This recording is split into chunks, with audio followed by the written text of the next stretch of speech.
Hello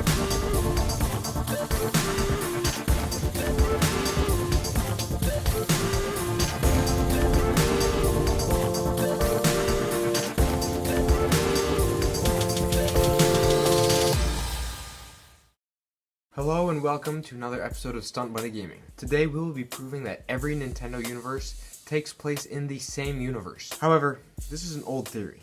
People know this already. However, in this episode we're going beyond that and proving that all these Nintendo characters and universes are merely just places and people in a child's imagination. There's evidence for this theory everywhere you look, in all sorts of different forms. Let's start by taking a look at the cameo crews that appear in Zelda games. In the original Legend of Zelda, Manhandla is merely a large piranha plant according to the instruction manual. In Ocarina of Time, portraits of Yoshi, Princess Peach, Mario, Bowser, and Luigi can be found in Zelda's courtyard. Malon's brooch is in the shape of Bowser's head. Chain Chomps, Goombas, and other enemies from Mario games are found in Link's Awakening, and in addition to this, there's a pink enemy called Anti-Kirby who attacks by inhaling. Let's keep going, shall we? Majora's Mask, we have a massive GameCube controller, masks referencing Fox, Falco, Slippy, Pigma, and Peppy, a Rob behind the counter of the Curiosity Shop, a Wii Remote in the Goron Shine. Twilight Princess, Fire has a bullet bill on his sleeve.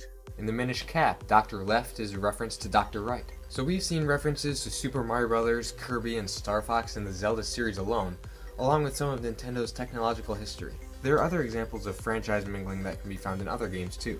In Super Mario Maker, certain amiibo will provide different character models, and in Mario Kart 8 and its deluxe counterpart, other playable characters appear in the forms of Inkling Fighters, Link, Isabelle, and Villager.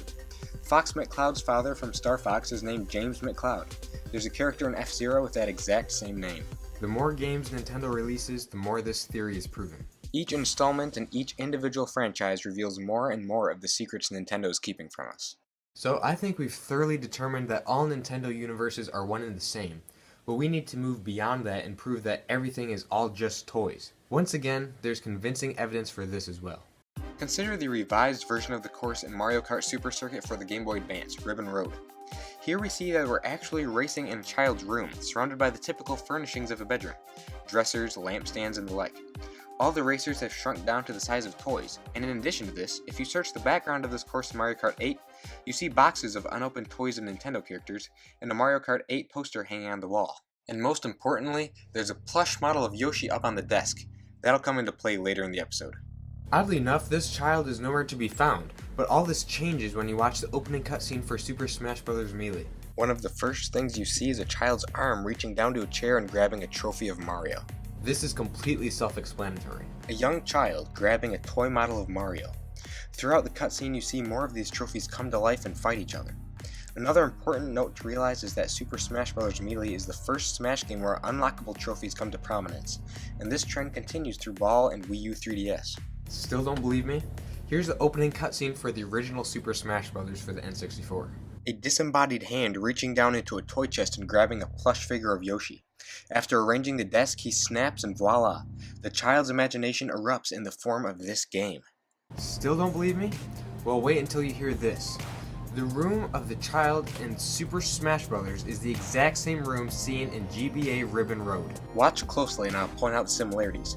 There's the bed with the same blue sheets, and then as you make the right turn, you see the desk by the window where the Yoshi doll is dropped. The only difference we might see here is in the appearance of the walls. In the original GBA version of this course, you see nothing but weird rainbows and gift boxes. Mario Kart 8 is what truly reveals the secret, however. The background completely changes, and we see walls with nearly identical coloration to the ones in the SSV cutscene, but with some extra markings and the like. So clearly, all these characters are going about their adventures in the exact same universe. Indeed, this culminates in the Smash Bros. Games, with everyone coming together to fight. In the first Smash game, the characters fight only against each other, but in Melee and Brawl, they join forces. In Brawl, they try to figure out the mysteries behind the Ancient Minister, who turns out to be Rob, more from Nintendo's history, and his subspace bonds. At first, the true villain appears to be the Master Hand, but then the true culprit is shown to be the deity Taboo. All sorts of theories could be made about Taboo, but it's clearly stated that Taboo represents adulthood and the loss of imagination. We can see from Brawl that this child is growing up. The chains of light that Taboo uses to restrain the Master Hand, who makes his first appearance in the original Smash, are representative of this. If the Master Hand represents creativity and the child's playfulness and imagination, then Taboo represents the opposite of this. The chains of light are the shackles holding back the creativity of the child. This is where the crazy hand comes into play. By looking closely, you see that the crazy hand is a left hand, while the master hand is a right hand. So, the master hand represents creativity and imaginative construction, and Taboo represents adulthood. Then what does the crazy hand represent? Let's take a look at the trophy descriptions for this wild character. In Melee, his trophy reads, "Where Master Hand loves to create, his alter ego is impulsive and destructive, consumed with that hollow feeling which comes from destroying one's own creations." In Brawl, his trophy reads, "A seeming manifestation of the destructive spirit in direct contrast to the Master Hand, who is the manifestation of the creative spirit. Crazy Hand appears out of nowhere when Master Hand's power begins to ebb." Let's closely inspect these descriptions. They match up perfectly with everything said so far. Where the Master Hand loves to create, his alter ego is impulsive and destructive, consumed with that hollow feeling that comes with destroying one's own creations. The Brawl description answers our question about what the Crazy Hand represents: destruction. This child is building with one hand and destroying with the other. Lastly, the Wii U 3DS description puts the final cap on the fact that all Nintendo universes are one and the same. The erratic Crazy Hand embodies destruction in the Smash Bros. Universe. By Smash Bros. Universe, it is meant the entire universe the child dreamed up when he was younger. Well, it seems as though we have the answer.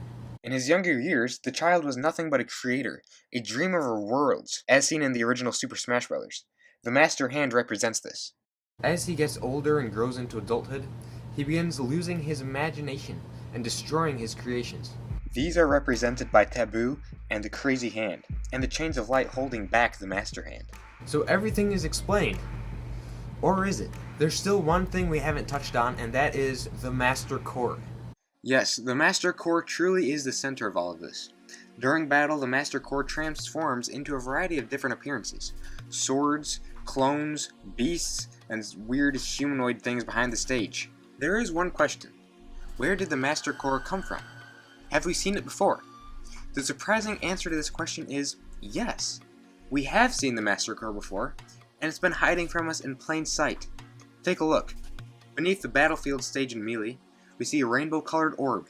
Now take a look at the battlefield stage in Brawl. There's that orb again, but you can't see it as easily.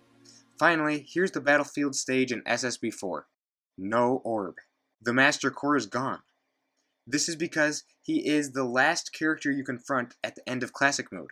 He's not there underneath the stage because people are off fighting him at Final Destination. There's one more similarity between things relating to the Master Core. Typically, you face off against mobs of enemies on the battlefield stage in certain minigames. In Melee, you fight wireframes, and there's the Master Core powering them all on. In Brawl, you fight the Alloy Army, and again there's the Master Core to power them all on.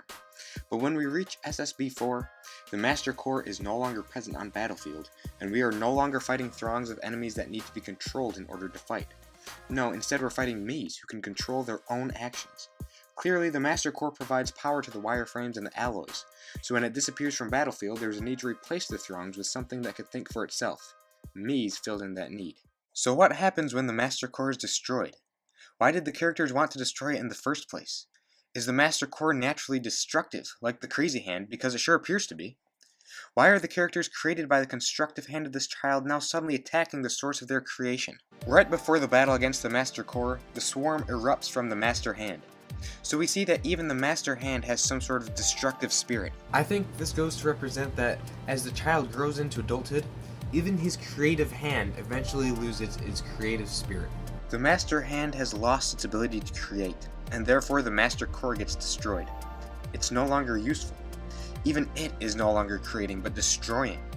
Even though this child first seen in the original Smash game has grown up, he's still thinking up stories inside his head, which come in the forms of these most recent Nintendo Switch games like Super Mario Odyssey and Breath of the Wild. And that concludes our third episode of Stunt Bunny Gaming. Thank you for watching. Make sure to give it a thumbs up if you liked it. Please subscribe to my channel and recommend it to everybody you know, even if you don't actually know them. Thank you for watching, and I'll see you next time on Stunt Bunny Gaming. Farewell.